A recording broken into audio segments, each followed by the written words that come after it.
The news conference of Senator Robert F. Kennedy, live from Washington.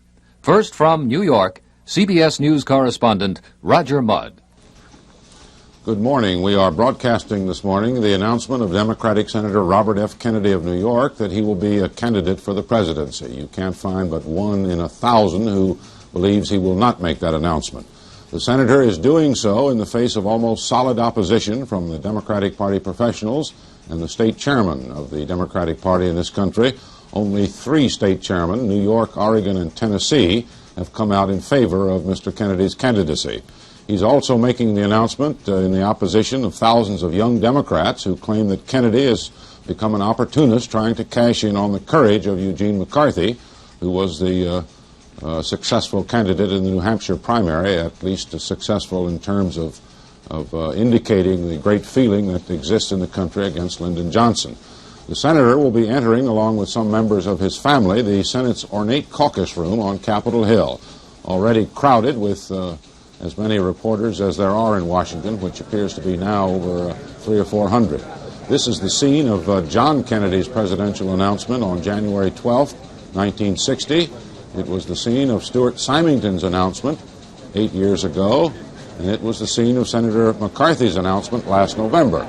This caucus room is also where Robert Kennedy worked as the young chief counsel on the McClellan Labor Rackets Committee, which held its famous televised hearings in this room back in 1954 through 57. Senator McCarthy himself will be watching this Kennedy press conference, but the Minnesota senator will be watching it from the studios of CBS affiliate WBAY-TV in Green Bay, Wisconsin. Mrs. Kennedy, Mrs. Robert Kennedy, is now in the caucus room. Everybody on tiptoes. The still photographers with their cameras stretched overhead trying to get a picture of the Kennedy entourage as it makes its way into this formal room, which really looks like a gilded German nightclub. High ceilings and gold-covered eagles and indirect lighting, heavy columns. This is the scene outside the caucus room. And I've heard someone yell, "Here we go," which means the procession started. Frank Mankiewicz with the pipe in his mouth directly ahead of Senator Robert Kennedy. Applause not coming from reporters, but from supporters of the senator.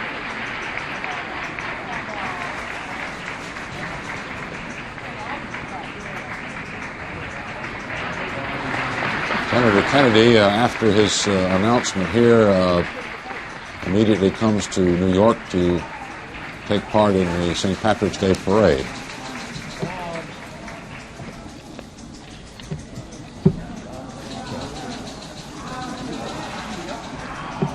Down in front they're yelling.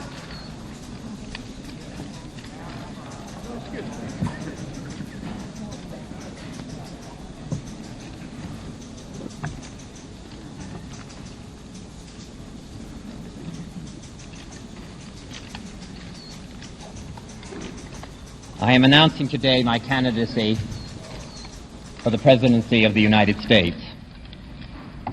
I do not run for the presidency merely to oppose any man, but to propose new policies. I run because I am convinced that this country is on a perilous course, and because I have such strong feelings about what must be done, and I feel that I'm obliged to do all that I can. I run to seek new policies, policies to end the bloodshed in Vietnam and in our cities, policies to close the gaps that now exist between black and white, between rich and poor, between young and old, in this country and around the rest of the world. I run for the presidency because I want the Democratic Party and the United States of America to stand for hope instead of despair, for reconciliation of men instead of the growing risk of world war. I run because it is now unmistakably clear that we can change these disastrous divisive policies only by changing the men who are now making them. But the reality of recent events in Vietnam has been glossed over with illusions. The report of the Riot Commission has been largely ignored. The crisis in gold, the crisis in our cities, the crisis in our farms and in our ghettos have all been met with too little and too late. No one who knows what I know about the extraordinary demands of the presidency can be certain that any mortal can adequately fill that position. But my service on the National Security Council during the Cuban Missile Crisis, the Berlin Crisis of 1961 and 1962 and later, the negotiations on Laos and on the Nuclear Test Ban Treaty have taught me something about both the uses and the limitations of military power, about the value of negotiations with allies and with enemies, about the opportunities and the dangers which await our nation in many corners of the globe in which I have traveled. As a member of the Cabinet and a member of the Senate, I have seen the inexcusable and ugly deprivation which causes children to starve in Mississippi, black citizens to riot in Watts, young Indians to commit suicide on their reservations because they've lacked all hope and they feel they have no future, and proud and able-bodied families to wait out their lives in empty idleness in eastern Kentucky. I have traveled and I have listened to the young people of our nation and felt their anger about the war that they are sent to fight and about the world that they are about to inherit. In private talks and in public, I have tried in vain to alter our course in Vietnam before it further saps our spirit and our manpower, further raises the risks of wider war, and further destroys the country and the people it was meant to save. I cannot stand aside from the contest that will decide our nation's future and our children's future. The remarkable New Hampshire campaign of Senator Eugene McCarthy has proven how deep are the present divisions within our party and within our country. Until that was publicly clear, my presence in the race would have been seen as a clash of personalities rather than issues. But now that that fight is won, and over policies which I have long been challenging, I must enter that race. The fight is just beginning, and I believe that I can win.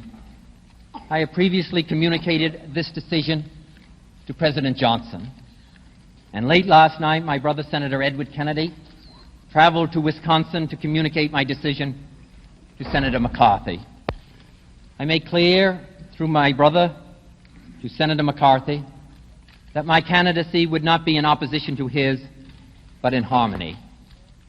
My aim is to both support and expand his valiant campaign in the spirit of his November 30th statement.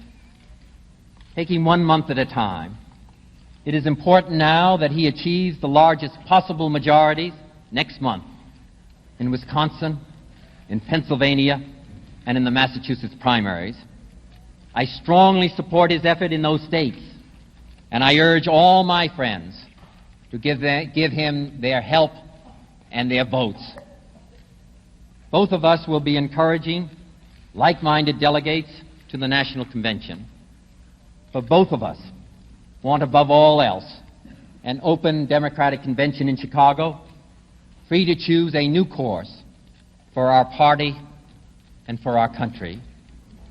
To make certain that this effort will still be effective in June, I am required now to permit the entry of my name into the California primary to be held in that month. And I do so in the belief, which I will strive to implement, that Senator McCarthy's forces and mine will be able to work together in one form or another.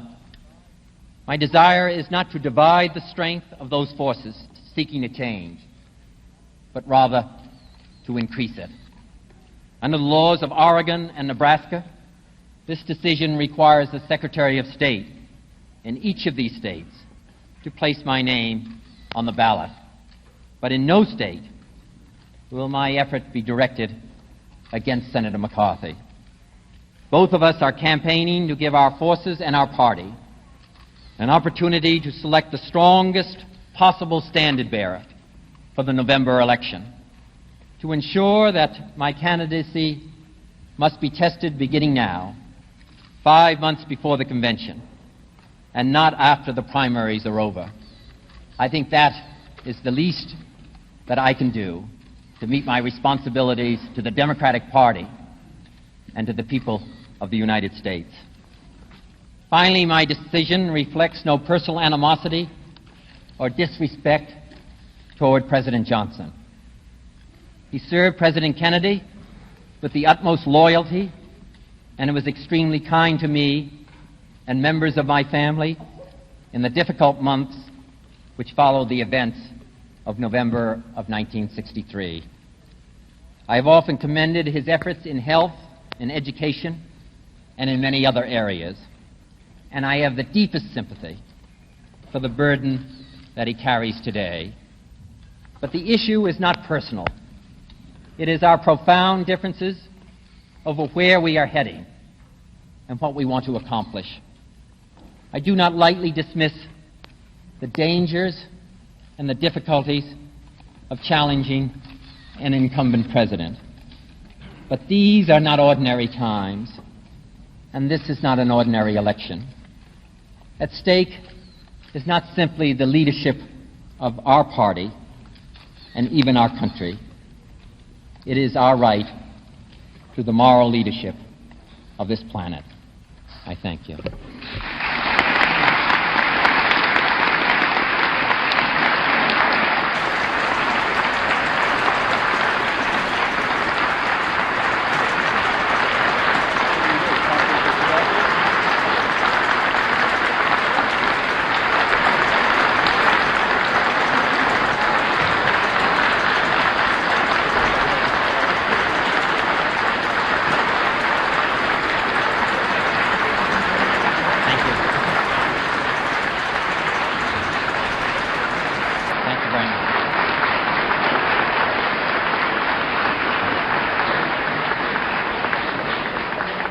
I appreciate members of my family and my office showing up. Senator Kennedy, one of the first questions, you say that you are, in effect, uniting with Senator McCarthy in creating this new force. At the Budapest conference, Gus Hall, head of the Communist Party, said he welcomed McCarthy's campaign to set up this new anti-war movement. Are you going to accept his endorsement, too? No, and I don't believe Senator McCarthy did. I think that issue and that question regarding the patriotism of Senator McCarthy or anyone else who happens to have a different point of view about the course that we're following in Vietnam was decided in New Hampshire, and I hope that it will never be brought up again. I'm not raising a question of patriotism. I'm raising a question that Gus Hall, at the head of when 66 communist nations... If you want an answer at the question whether I'm accepting the endorsement of Gus Hall, I am not, and I believe I can speak for Senator McCarthy that he is not either. Senator Kennedy, There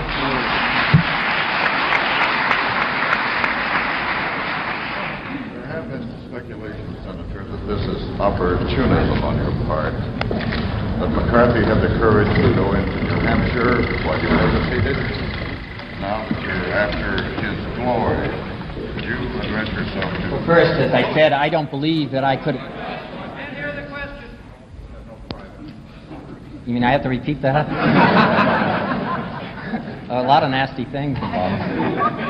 The question was whether the charge has been raised about the question of whether this is opportunistic of my coming into the contest at this time after Senator McCarthy had gone into the New Hampshire primary. As I said, I've spoken on these issues and these questions for a number of years. and how I feel about them. I felt, and I think it was generally accepted, that if I had gone into the primary in New Hampshire, if I had won the primary in New Hampshire, or if I had done well in the primary in New Hampshire, it would have been felt at that time that this was a personal struggle. It would have been written in the press that this was a personal struggle. Every time I have spoken on Vietnam over the period of the past several years, every time I have spoken on what I think needs to be done as far as the cities are concerned, it's been put in the context of a personal struggle between myself and President Johnson. Therefore, we would get away from what the issues are which divide this country. I think the New Hampshire primary established that the division that exists in this country, the division that exists in the Democratic Party are there, that I haven't brought that about. That what has brought that about is what President Johnson, the policies that are being followed by President Johnson. Now, as far as what is happening at the moment, I can't believe that anybody thinks that this is a pleasant struggle from now on, or that I'm asking for a free ride. I've got 5 months ahead of me as far as the convention is concerned. I'm going to go into primaries. I'm going to present my case to the American people. I'm going to go all across this country. Now, if you look at the history of the United States, just in the last few years or down through our history, many people, many of those who have been candidates have gone into no primaries whatsoever. A number have gone into some primaries and then dropped out, as we saw with Governor Romney just recently. Others have felt that they shouldn't go into primaries and have come in at the time of the convention. I believe in that system of going in and having oneself tested before the American people. I'm willing to do that. And I'm going around this country, and I'm going in the primary states, and then the people will be able to judge. I'm not asking for a free ride. I'm putting my candidacy and what I believe that I can do for the future of this country and what needs to be done in this country to the American people. Senator McCarthy had gotten 5% of the vote in New Hampshire, would you be here today? He didn't get 5% of the vote. But the question is, Senator, I just don't, I mean, that's a hypothetical question. As I said, what New Hampshire primary established was that the fact that there was this deep division within the country that had nothing to do with me, that had to do with the following of various policies. The fact is that he did not receive 5%. I'm going to have to proceed on the basis of what he did receive. the criticism, Senator. Senator, some analysts are already saying that your decision will so divide the Democratic Party, moderates and slightly to the left of middle, that it will virtually assure the nomination of President Johnson, something which one infers you manifestly oppose unless he radically changes his policies. That's correct. And second, that it is likely to make it easier for a Republican to win in November. How much did those considerations get cranked into your computer of decision? Well, obviously, those were all matters that I considered very deeply. I think first we have to understand, in order to win the nomination, you're going to require, I think, 1,312 votes. If you won all of the primaries, you wouldn't come anywhere near the 1,312 votes that are required. So even if one individual went in and won all of the primaries, that in of itself is not going to win the nomination. What is involved, really, is the fact that the Democratic Party and those who are going to go to the convention accept the fact that the policies that are being followed by the United States and by the government at the present time are a mistake. I think I broaden that. I don't think that I narrow it. I think that I broaden it. I think Senator McCarthy has certain strengths. I think I add. I think I have certain strengths. And together that we add to the opposition that presently exists. It will further give a opportunity for the Democratic Party to select at the convention the strongest possible candidate. So I don't, it's not just a question of winning the primaries.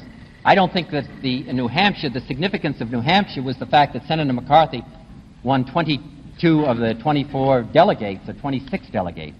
The fact is of what vote he got and the opposition that was demonstrated by the people of New Hampshire to the policy that we're being followed at the present time.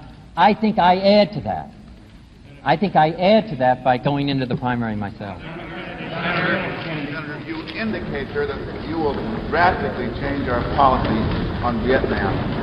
In at least a general way, can you tell us what... As you know, I've written about it and talked about it over the period of the last several years. And the details of what I think, are set forth in a book that I wrote, To Seek a Newer World.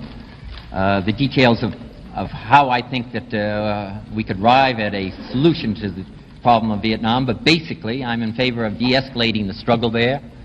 I'm basically in favor of the South Vietnamese taking over more of the effort and less of the effort being in the hands of the United States government and American soldiers.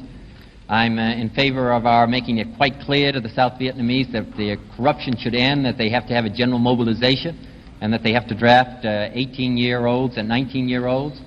And I'm in favor of negotiating with the National Liberation Front, as I have said.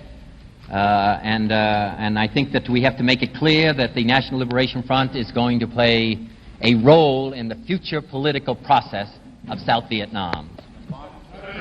Yes, and I've also said in the past that I think that in order to gain, that the North Vietnamese have refused to come to the negotiating table until we have stopped the bombing. I'm in favor of taking that step. They have not requested or suggested that it be done on a permanent basis. And as I have said, if the negotiations are unsuccessful or if they use that period of time in a way that is adverse to our military forces there, then I think that we can take retaliatory action. If you fail to win the nomination, will you support President Johnson or whoever the Democratic nominee is? I will decide that at the time of the convention. I would hope that through the debate and the discussion, that it will be clear that the policies of the United States at the moment, both in Southeast Asia, in our cities here, and in the toward the undeveloped nations of the world, as well as what needs to be done in our rural areas at home, will be changed. I will decide, however, that during at the time of the convention. Is it conceivable that you might support someone else, or even? I won't add to my answer. I will make that decision. Yes.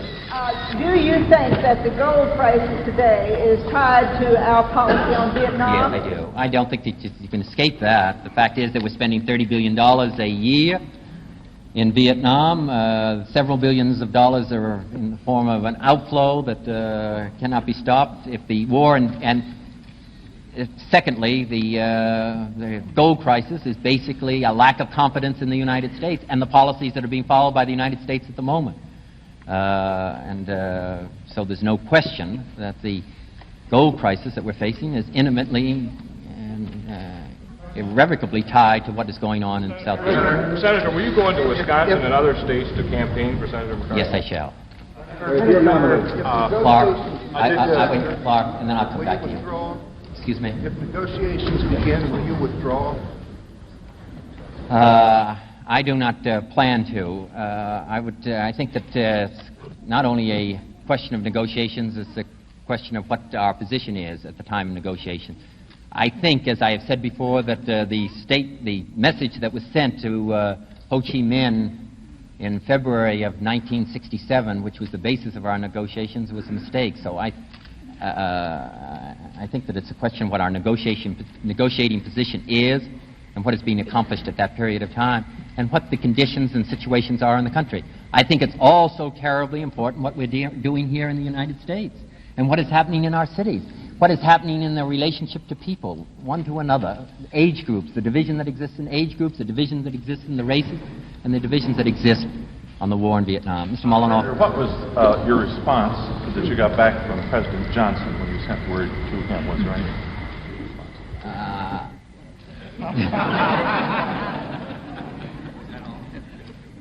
I don't think that he indicated either pleasure or displeasure. I didn't. I'll tell you this. I did not talk to him personally. I talked to a representative of his, so I do not know what his. When he heard the information, I don't know what his personal reaction. Senator Kennedy, I'll come back. summarize your policy briefly on Vietnam. Could you summarize your policy briefly for the cities and for the tension that is piling up for this coming I think summer? the most important thing that we need right at the moment is jobs. I think that man needs dignity and hope for the future and the possibility of raising his family properly.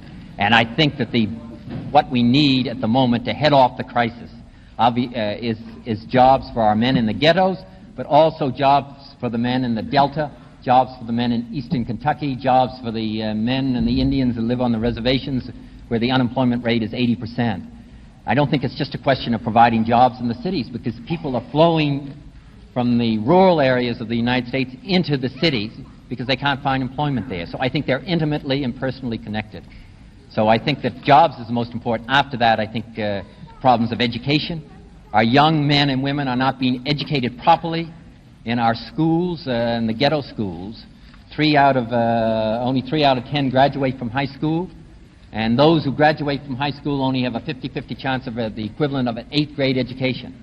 We have to do a great deal more about education. We have to do more about housing. But the immediate problem, the immediate task seems to me jobs. There's legislation now before the Senate of the United States. I would like to see the President of the United States support that legislation as I do. They opposed it last year. I think it would have been a very important step forward. Senator? Indication that you'll cooperate with Senator McCarthy. Does that foresee a possible pooling of strength? I would like to take any step that is necessary to cooperate and work with Senator McCarthy. A number of Democratic leaders have indicated they're going to remain with President Johnson. Do you have any firm delegate support as of now? And when will you begin campaigning?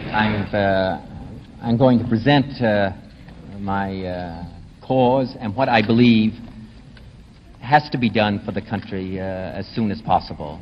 I expect that there will be some Democratic leaders who will be opposed to me, as there will be some who support me. I am going to the American people and across this country and all of the states of the Union, as many as I can, to present what I think we can accomplish as far as the future, what the soul of this country is and what this country stands for. And that is what I believe that we've lost. I don't think it's a question just of policies, of what specific step you take in the cities or specific step that you might take in Vietnam. I can't, as some others have come before the American people and say, I know if I'm elected President of the United States, the war in Vietnam is going to be ended and it's going to be finished. I come before the American people and say that I think that we can do better, and that I think we can make greater progress than we have in the past, and that this country stands for something special, not only for our own people, but around the rest of the world, and that we're in great danger of losing that. And I want to make an effort myself to present that. And as I say, I come in with a very difficult road ahead, all of which I recognize. I'm not asking anybody to hand anything to me.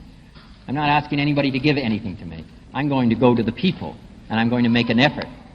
And I think that it's worthwhile. Mr. Hurley. Senator, how much support do you expect to get from organized labor, its leadership, and rank and file? Well, obviously, I'm going to need some support from the members of labor organizations, or my effort will not be successful. I would hope that perhaps some of those labor leaders would support me. The indications have been, from their public pronouncements and public statements, that they are supporting President Johnson, and that I can understand. In the back. Senator, why did you reject the alternative of putting your strength behind Senator McCarthy's drive for the Because I think, first, I think that he has strength and I have individual strength. I don't think that just supporting an individual delivers that.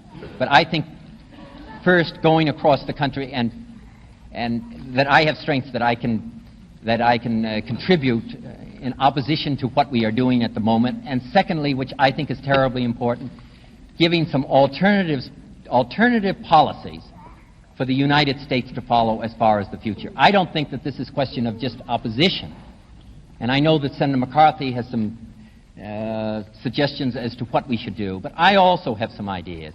And I don't think that the Democratic Party or the people of the United States lose at all by considering those. And there is a greater possibility, the more people that are involved in this, there is a greater possibility of having the strongest possible candidate. We've had a good deal of feeling in the country that there is not enough discussion of issues, that there is not enough feeling that the American people or the political parties mean anything, and that they have any contact with political leaders. I think by my going into it, that I add to that, and that people can make a greater contribution and have a feeling of greater participation, and also that those who feel the same way that I feel about some of these issues can make their views known. So I think that I can contribute to that. Senator, is there an implication in your remarks that you or Senator McCarthy would back down the California primary before a vote in order to have a united vote on the issue? I am going in, as I said, I'm going into the state of California. I would hope that we could work out, and I'm going to make the best possible effort to work it out so that we can work together out there. But I think that it's premature to judge what he would like to do or what I can do. As I say, I'm in this, and I'm in it because of the strong feeling. So I'm not, and what I think can be done. So I'm not discussing now about getting out. Go ahead. Could you say a little louder?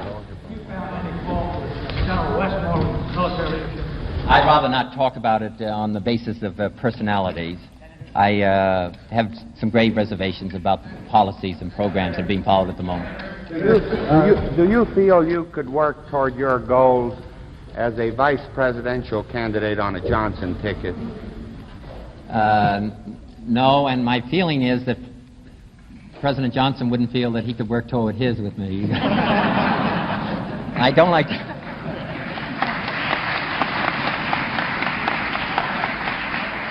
I'm not here to speak for him, but that's what my feeling is.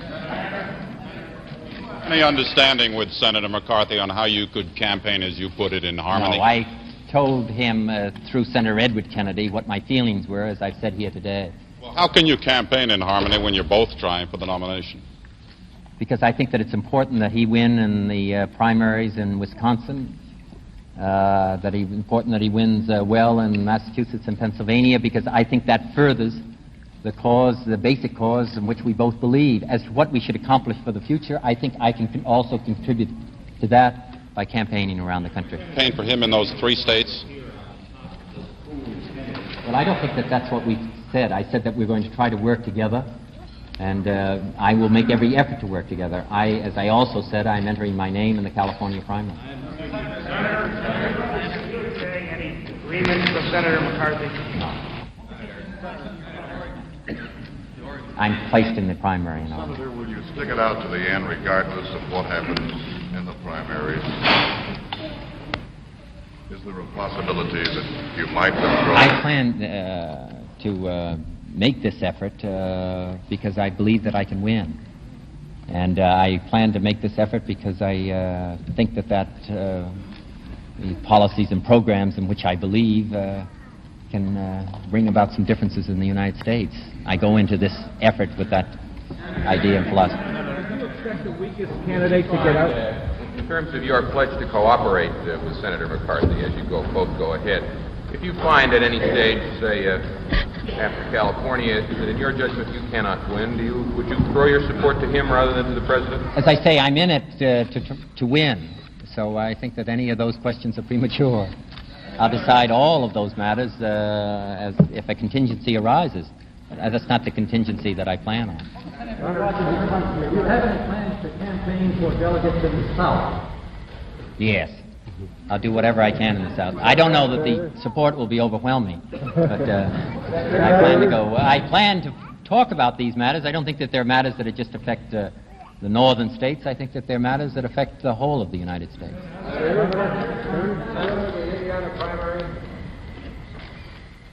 I haven't decided what primaries that I will go into at the moment. I just haven't decided what I'm going to do. How can you begin to win, Senator?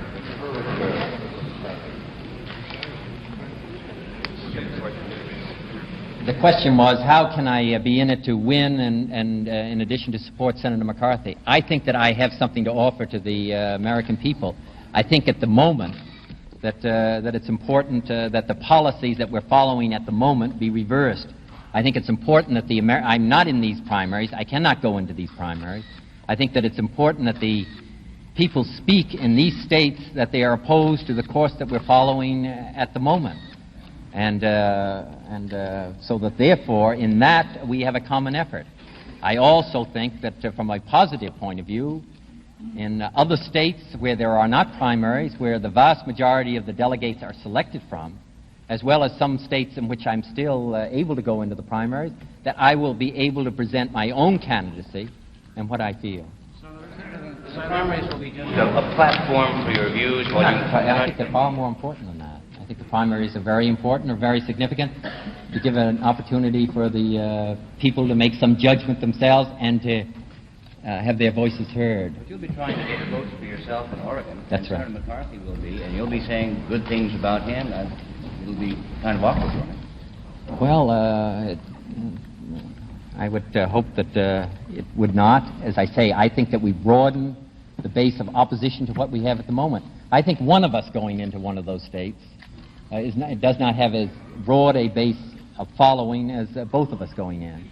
I think that people will look at the results and see that there was a heavy vote in opposition to the course of action that is being followed by the United States at the present time. I think that's what will be significant. That's what will be important, in addition to who wins the delegates. As I said in New Hampshire, it wasn't winning the delegates so much as the heavy vote in opposition to the course of action that is being followed in the United States, and I think that both of us can make that. You've talked about the presidency.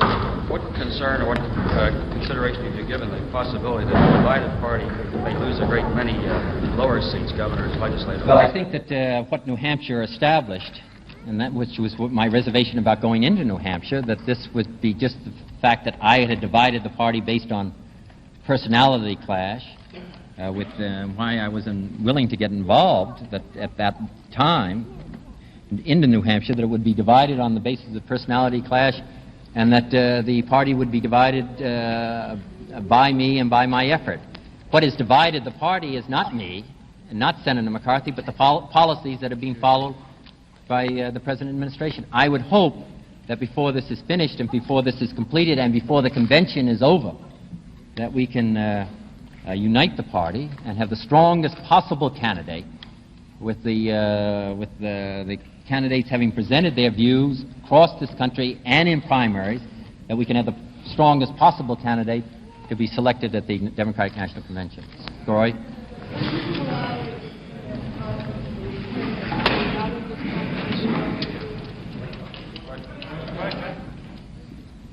The question was, if Senator McCarthy asked me to stay out of Wisconsin, would I cooperate with Senator McCarthy by staying out of Wisconsin if he asked me to? Certainly. Certainly. Senator? Certainly. Senator? One more question. Senator, we have lost the support of our allies in Western Europe. What are you planning to do? I would hope that the changes that I've suggested and the changes in policies in Southeast Asia, what needs to be done in order to strengthen ourselves at home will bring back support for the United States, not only in Western Europe, but in Latin America and Africa and all across the rest of the country. I think that's been one of the great casualties of the war, not just the divisions within our own country, not only the divisions within our own country, but the lack of confidence that exists in the United States and other places around the globe. Thank you very much.